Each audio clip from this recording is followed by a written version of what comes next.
దేవుని పరిశుద్ధ నామానికి మహిమ కలుగునుగాక.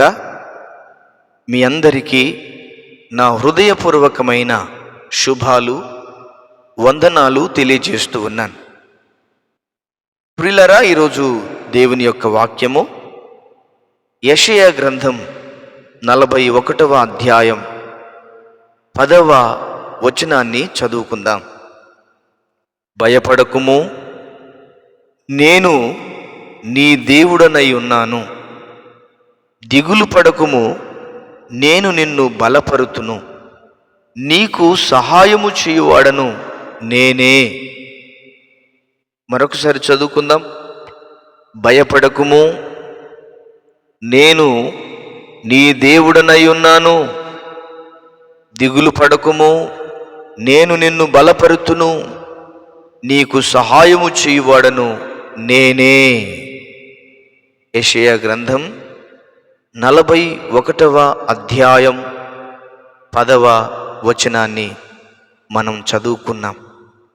క్రీస్తునందు నా ప్రియమైన దేవుని బిడ్డలారా, చదవబడిన దేవుని లేఖనము ద్వారా ప్రభువు మనతో మాట్లాడుతున్నాడు. నేను నీకు సహాయం చేస్తాను, నేను నీకు సహాయపడతాను, కానీ నీవు భయపడకు, నీవు దిగులు పడకు, నేను నీ దేవుడనై ఉన్నాను అని ప్రభువు మాట్లాడుతూ ఉన్నాడు. క్రీస్తునందు నా ప్రియమైన దేవుని బిడ్డలారా, ఈ రోజున మనలను భయాలు వెంటాడుతూ ఉన్నాయి. అనేక రకాలైనటువంటి భయాలు. ఆరోగ్య సంబంధమైనటువంటి భయం, అప్పుల సంబంధమైనటువంటి భయం. అయ్యో, పిల్లల పెళ్ళిళ్ళు చేయాలి, ఎలా? పిల్లలు వయసుకొచ్చారు, పిల్లల వివాహాలు చేయాలి అనేటువంటి భయం. ఉద్యోగం లేని భయం, ఆర్థిక సంబంధమైనటువంటి భయం. ఇలా అనేక రకాలైనటువంటి భయాలు మనల్ని వెంటాడుతూ ఉన్నప్పుడు ప్రభువు మనతో మాట్లాడుతున్నాడు. భయపడకుము, నేను నీ దేవుడనై ఉన్నాను. నీకు సహాయం చేస్తాను. ప్రియమైన దేవుని బిడ్డలారా, దేని కొరకు నువ్వు దిగులు పడుతున్నావో, దేని కొరకు నువ్వు భయపడుతున్నావో, నీ భయాలను పోగొట్టి నీ దిగులను తొలగించి నీకు సహాయం చేస్తాను అని ప్రభువు మాట్లాడుతూ ఉన్నాడు. కలవరాలలో నుండి, బంధకాలలో నుండి విడిపించి నీకు సహాయం చేస్తాను నేను అని ప్రభువు మనతో మాట్లాడుతున్నాడు. మనకు ఆయన అభయమిస్తున్నాడు. ఆయన మనకు ప్రమాణం చేస్తున్నాడు. నా ప్రియమైన దేవుని బిడ్డలారా, దేవుడు మన ఎడల సహాయకుడు. దేవుడు మన పట్ల గొప్ప సహాయం చేసేవాడు. కనుక దేవుడు చెప్పినటువంటి మాటను మనం నమ్మాలి. మనుషులు చెప్పిన మాటలు నమ్మకపోయినా, మనుషులు చెప్పిన మాటను మనం లక్ష్య పెట్టకపోయినా, దేవుడు చెప్పిన మాటను మనం లక్ష్య పెట్టక తప్పదు. కారణం ఏమిటంటే ఆయన అబద్ధమాడే దేవుడు కాదు. ఆయన అబద్ధమాడే దేవుడు కాదు. మాట ఇచ్చాడు అని అంటే ఆ మాటను ఖచ్చితముగా నెరవేరుస్తాడు. నా ప్రియమైన వారలారా, చూడండి, యెషయా గ్రంథం 44వ అధ్యాయం 2వ వచనంలో అంటాడు, నిన్ను సృష్టించి గర్భములో నిన్ను నిర్మించి నీకు సహాయము చేయువాడైన యెహోవా ఈలాగు సెలవిచ్చుచున్నాడు, నా సేవకుడవగు యాకోబు, నేను ఏర్పరచుకున్న యెషూరును భయపడకుము. చూశారండి, లోకంలో ఉన్నవారు ఎవరైనా చెప్తారా? భయపడకు అంటారా? అదే 43:5 యెషయా గ్రంథంలో అంటాడు, నేను నీకు తోడై ఉన్నాను, భయపడకు.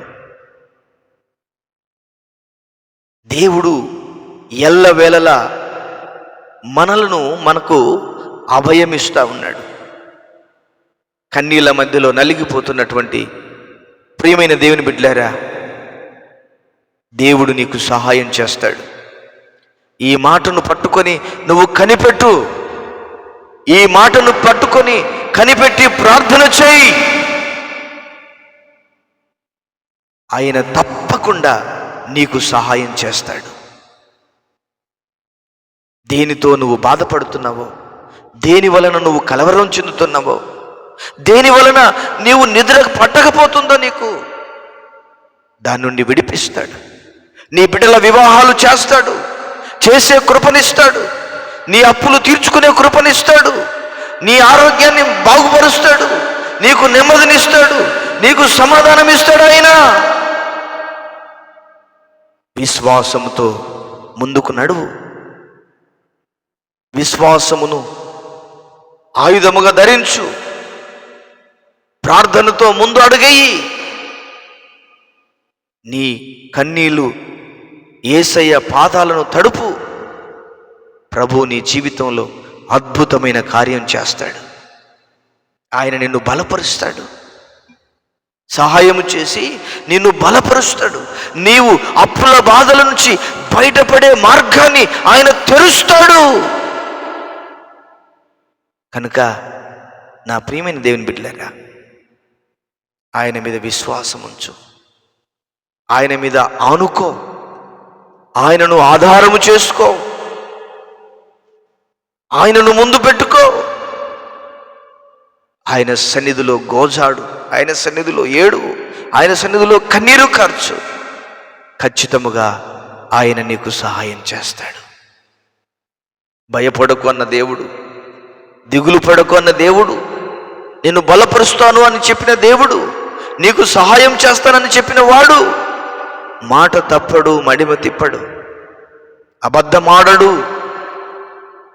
కనుక ఆయన వైపు చూసి నడువు. దేవుని కార్యాలు నీ ఎడల జరిగిస్తాడు. అట్టి కృపను ప్రభువు మనందరికీ దయచేయునుగాక. ఆమేన్. ప్రార్థన. ప్రేమ కలిగిన తండ్రి, విన్న మాటలను దీవించి ఆశీర్వదించండి. కన్నీళ్ళ మధ్యలో నలిగిపోతున్న బిడ్డలను ఆదరించండి. వారి జీవితాలలో మీ గొప్ప కార్యాలను జరిగించండి. వారికి సహాయం చేసి మీ నామానికి మహిమను తెచ్చుకోండి. ప్రార్థన ఆలకించినందుకు వందనాలు చెల్లిస్తూ యేసు నామములో ప్రార్థించి వేడుచున్నాము ప్రియమైన పరలోకపు తండ్రి. ఆమేన్. దేవుడు మనలను, మన కుటుంబాలను దీవించి ఆశీర్వదించునుగాక. ఆమేన్.